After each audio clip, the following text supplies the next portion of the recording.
सास ने दिया अमीर और गरीब बहू को नेग। कितना सुंदर लग रहा है ना ये कुंदन का हार। काश ये मेरे पास होता तो मैं इसे पहनकर और भी सुंदर लगती, लेकिन शायद ये नेक मेरे नसीब में नहीं था। ये तुम मेरे नेकलेस के साथ क्या कर रही हो? इसे चुराने आई थी ना? जब से आई हूँ देख रही हूँ तुम्हारी नजर इसी पर ही टिकी है।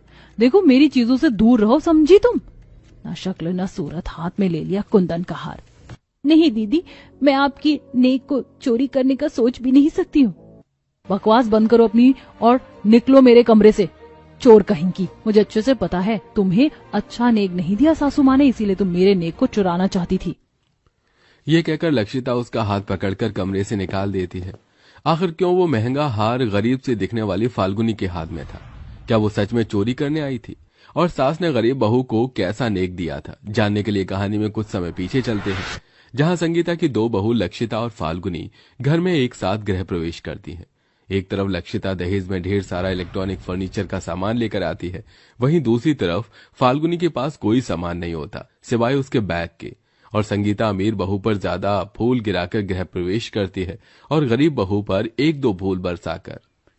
ये फाल्गुनी बहू, शक्ल क्या देख रही है? तेरे पैर छूकर तुझे अंदर लेकर आऊंगी क्या? अंदर आ जा अब। जी माँ जी। अरे लक्षिता, मेरी प्यारी बहू आ गई। बहू तेरा तो लहंगा भी बहुत सुंदर है। माँ जी सुंदर क्यों नहीं लगेगा? आखिर पूरे 2.5 लाख का लहंगा है। आसान बात है क्या इतना महंगा लहंगा पहनना? अच्छा, मेरे दहेज में जो चीज आई है इनमें से आपने कुछ चीज तो देखी नहीं होगी ना? और ये गरीब देवरानी तो कुछ लेकर नहीं आई है। हाँ वो तो है बहू। इतनी गरीब जो हो, देखोगी भी कैसे आप? ये पागल औरत कैसे बहू की हाँ में हाँ मिला रही है? वो इसका मजाक उड़ा रही है। बहू इसके घर में कोई दहेज देने वाला होगा तब तो दहेज लेकर आएगी ना। माँ बाप को तो खा गई है और रिश्तेदारों ने पाल पोस कर शादी की है, अब वो थोड़ी ना दहेज देंगे। ऊपर से इसके माँ बाप भी पैसे छोड़कर नहीं गए। ये सुन फाल्गुनी की आंखों में आंसू आ जाते हैं। बच्चों तुम जाओ आराम कर लो, ये भी पता नहीं कौन कौन सी बातें लेकर बैठ जाती है। फिर बहू बेटे अपने कमरे में आराम करने चले जाते हैं। अगले दिन दोनों बहू अपनी पहली रसोई का खाना बनाती हैं। आज बना रही हूँ खाना क्योंकि पहली रसोई है, इसके बाद मैं कोई खाना बनाने नहीं बैठूंगी। वैसे गरीब देवरानी, तुम खाने में क्या बना रही हो? घर से कुछ सीख कर आई हो क्या? जी जेठानी जी, मामा मामी के पास रही थी तो वहाँ पर खाना बनाना सीखा है। कुछ देर में दोनों बहू अपना खाना बनाकर घर वालों को खिलाती हैं, जिसे खाकर सास ससुर खुश हो जाते हैं। लेकिन जानबूझकर संगीता गरीब बहू के खाने में कमी निकालती है। अरे ये क्या बकवास खाना बनाया है? छोले की सब्जी में इतना तेल, मेरा तो देख कर ही जी भर गया। मुझे नहीं खाना ये सब। कोई बात नहीं माँ जी, आप मीठा खा लीजिए, मैंने बादाम का हलवा बनाया है। हाँ खा लूंगी मैं, ज्यादा सिखा मत।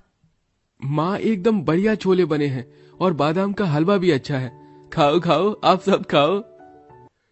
यही तो बेटा मैं भी कह रहा हूँ, बहू ने बहुत अच्छा खाना बनाया है और मेरी तरफ से तुम दोनों का नेक ये रहा।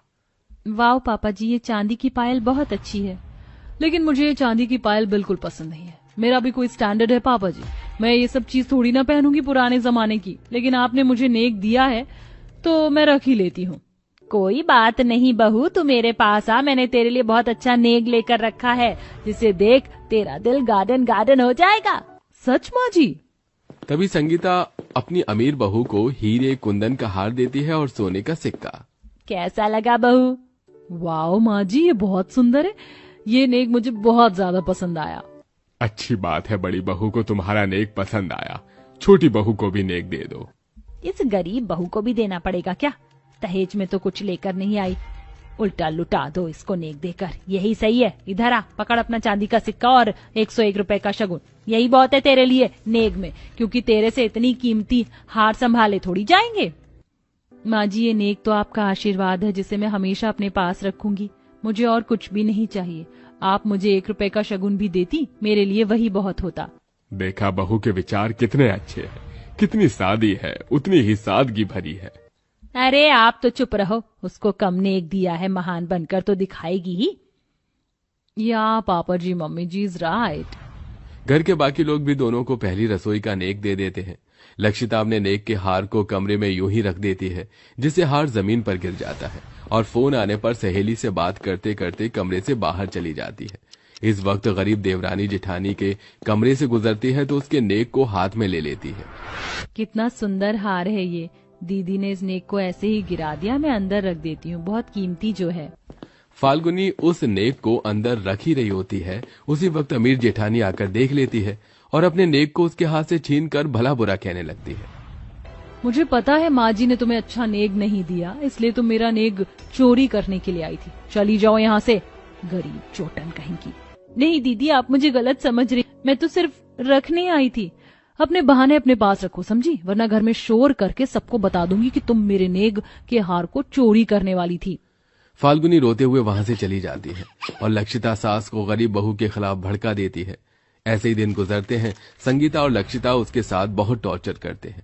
कभी उसके बनाए खाने में कमी निकालते थे, कभी उसके झाड़ू पोछे या साफ किए कपड़ों को गंदा कर दिया करते थे। साथ ही बात बात पर उसे अनाथ और गरीबी के ताने दिए जाते थे। और कुछ ही समय में दोनों बहू एक साथ गर्भवती हो जाती हैं। जहां संगीता अमीर गरीब बहू में भेदभाव करके अमीर बहू का बहुत अच्छे से ख्याल रखती है, उसे केसर का दूध देती है। ले बहू, इसे पी ले, तेरा बच्चा गोरा चिट्टा तंदुरुस्त पैदा होगा। और माँ जी, मेरे बच्चे के लिए ये दूध नहीं है। आप मुझसे नाराज है ना? अपने पोते से तो नहीं? तेरी ऐसी चिकनी चुपड़ी बातों में मैं नहीं आने वाली। कोई दूध नहीं है तेरे लिए, जा। ये सुनकर फाल्गुनी की आंखों में आंसू आ जाते हैं, पर ससुर उसका बहुत ख्याल रखता है, क्योंकि वो अपनी पत्नी को जानता है कि लालच के आगे उसे कुछ दिखाई नहीं देता। ऐसी बहू के 8वें महीने में गोद भराई की रस्म की जाती है, जहां सास अपनी अमीर बहू को बहुत अच्छा नेक देती है। ये देखो, सब आंखें फाड़ कर देख लो, मैं अपनी अमीर बहू को 50,000 की गड्डियां ही गड्डियां चढ़ा रही हूँ, साथ में सोने के 2 तोले जेवर। ऐसा नेक आज तक किसी सास ने किसी बहू को नहीं दिया होगा। वाह माँ जी, अरे वाह संगीता, तूने तो साबित कर दिया तू अपनी अमीर बहू की ही सास है। हाँ ये तो है, लेकिन अपनी दूसरी बहू को क्या दे रही हो जब बड़ी बहू को इतना सब दिया है तो? अरे तुम सबको पता नहीं क्या, वो गरीब घर से आई है, मुझे तो पसंद भी नहीं है, फिर भी नेक देना है तो नेक की रस्म तो कर ही देती हूँ। ये ले बहू तेरा नेक, ये साड़ी और हार। पैसे का शगुन तो दिया ही नहीं, तू कह रही थी ना 1 रुपए बहुत है, ये ले तेरे 1 रुपए का नेक। हाँ माँ जी, ये इसी के लायक है। बताओ, अमीर बहू को इतना सब कुछ और गरीब बहू को सिर्फ 1 साड़ी और एक और मामूली सा सोने का हार। अरे नहीं चाची जी, मेरी माँ जी के बारे में आप ऐसा कुछ भी मत कहिए। वो मुझे जो भी देती है मैं सब कुछ प्यार से रख लेती हूँ, क्योंकि वो उनका आशीर्वाद है।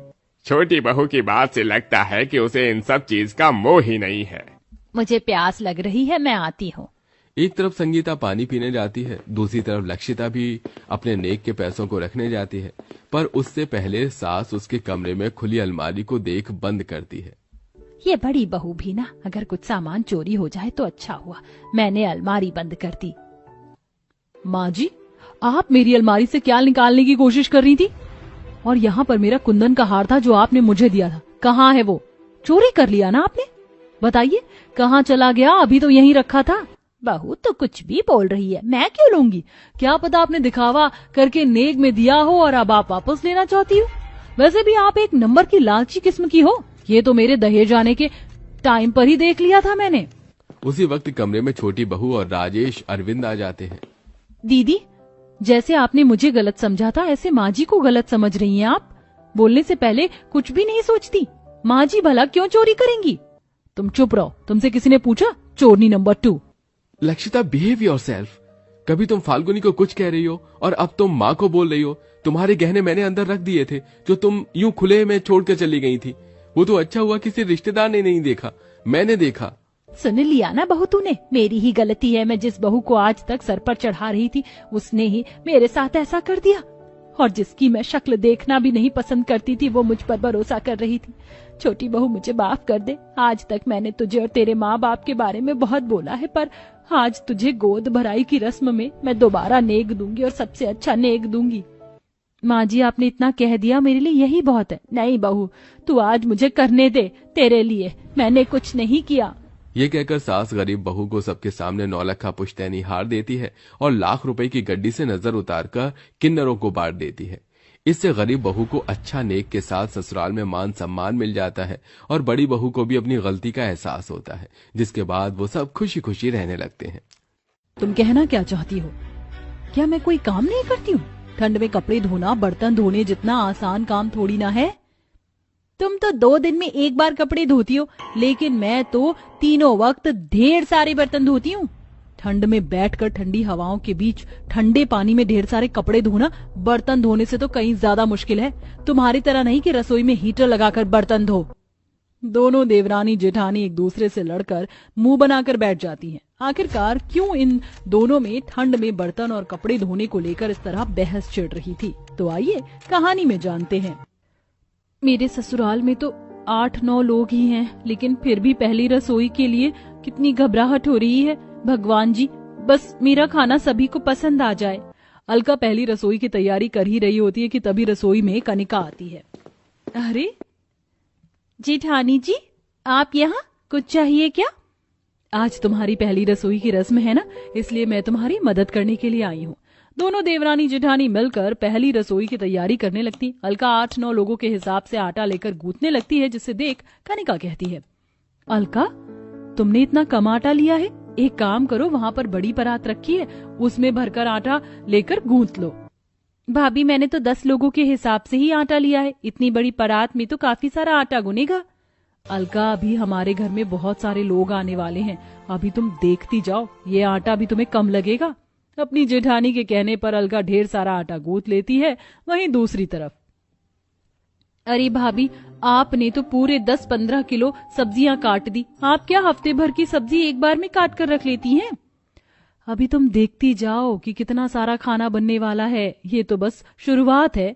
कनिका अपनी देवरानी के साथ मिलकर पतीले भर भर कर खाना बनाकर रख देती है और अब थोड़ी देर में एक एक कर ढेर सारे मेहमान आने लगते हैं और सिर्फ 1 घंटे के अंदर पूरा हॉल तकरीबन 50 लोगों से भर जाता है, जिसे देख अलका, ये क्या जेठानी जी, लगता है माँ जी ने पूरे मोहल्ले वालों को बुला लिया है। ये मोहल्ले वाले नहीं है, बल्कि हमारा ही परिवार है। हम सब पहले इसी घर में एक साथ जॉइंट फैमिली में रहते थे, लेकिन जैसे जैसे सबकी नौकरियां बिजनेस खोलते रहे, वो सब अलग अलग हो गए। लेकिन हम 2 महीने में एक बार 15 से 20 दिन के लिए मिलते हैं और साथ ही रहते हैं। और अब तो वैसे भी सर्दियों की छुट्टियां चल रही हैं, तो इस बार तो लंबे समय तक साथ रहने का प्लान बना है। देवरानी जेठानी का बनाया हुआ खाना ले जाकर उन सभी 50 लोगों को सर्व करती हैं। सबके खाने के बाद अब धीरे धीरे कर पूरी रसोई गंदे बर्तनों से जम जाती है, जिसे देख अलका, ये क्या, यहाँ तो पूरा बर्तनों का ढेर जम गया है। इतने सारे बर्तन धोने में तो पूरा दिन ही गुजर जाएगा। ये तो कुछ भी नहीं, आज तो फिर भी कम बर्तन निकले हैं, वरना जब मैंने पहली बार रसोई की रस्म की थी तो रसोई की स्लैब के साथ साथ जमीन भी बर्तनों से भर गई थी। चलो अब ये सारे बर्तन ले जाकर आंगन में धोते, इतने सारे बर्तन तो किचन में धुलने से रहे। दोनों देवरानी जेठानी बारी बारी कर बर्तनों को उठाती हैं और आंगन में ले जाकर रख देती हैं। जेठानी को तो ठंड में 50 लोगों के बर्तन धोने की आदत पड़ चुकी थी, लेकिन जैसे ही देवरानी ठंडे पानी में हाथ डालकर ठंडी ठंडी हवाओं के बीच बैठकर इतने सारे बर्तन धोती है, भाभी, मेरी तो आत्मा ही बाहर निकलने को हो रही है। मैं इतने ठंडे पानी में इतने सारे बर्तन कैसे धोऊं?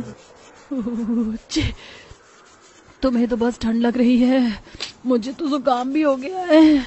आज दोनों देवरानी जेठानी जैसे तैसे कर ठंड में बर्तन धो लेती हैं। हम लोग कपड़े धोने के लिए जा रहे थे, जिसको कपड़े देने हैं वो दे दीजिए। बहू, मुझे अपने कपड़े देने थे, मैं अभी लेकर आता हूँ। मेरी ये 3 साड़ियां हैं, इन्हें भी धो देना, और हाँ, ये रेड वाली अच्छे से धोना, उस पर चाय का दाग लगा हुआ है। एक एक कर घर में रहने वाले पूरे 50 लोग 5 से 6 गंदे कपड़ों से टब भर देते हैं और अब दोनों देवरानी जेठानी को ठंडे पानी में ढेर सारे कपड़े धोने पड़ते हैं। मेरा हाथ, भाभी देखो ना, मेरे हाथ कैसे लाल हो गए हैं और उंगलियों के पास तो छाले भी हो गए हैं। तुम तो 2 दिन में इतनी परेशान हो गई, मैं तो इतने सालों से इन 50 लोगों के गंदे बर्तन और कपड़े धो रही हूँ, उसका क्या? कनिका को हमेशा से ही लगता था कि जब उसकी देवरानी आएगी तो शायद उसका काम कम हो जाएगा, लेकिन देवरानी के आने के बावजूद इन लोगों के काम में कोई बदलाव नहीं आता। रोज रोज ठंड में 50 लोगों के बर्तन और कपड़े धोए जाते थे। अब दोनों ही बहू की हालत खराब हो जाती है। अब बहुत हुआ, अब मैं इतनी ठंड में इन 50 लोगों के कपड़े और बर्तन नहीं धो सकती। अब तो मैं माँ जी से बात करने ही जा रही हूँ। अब तो इस घर में एक डिश वॉशर और वॉशिंग मशीन आकर ही रहेगी। हाँ कर लो, तुम्हें क्या लगता है मैंने कभी बात नहीं की इस बारे में?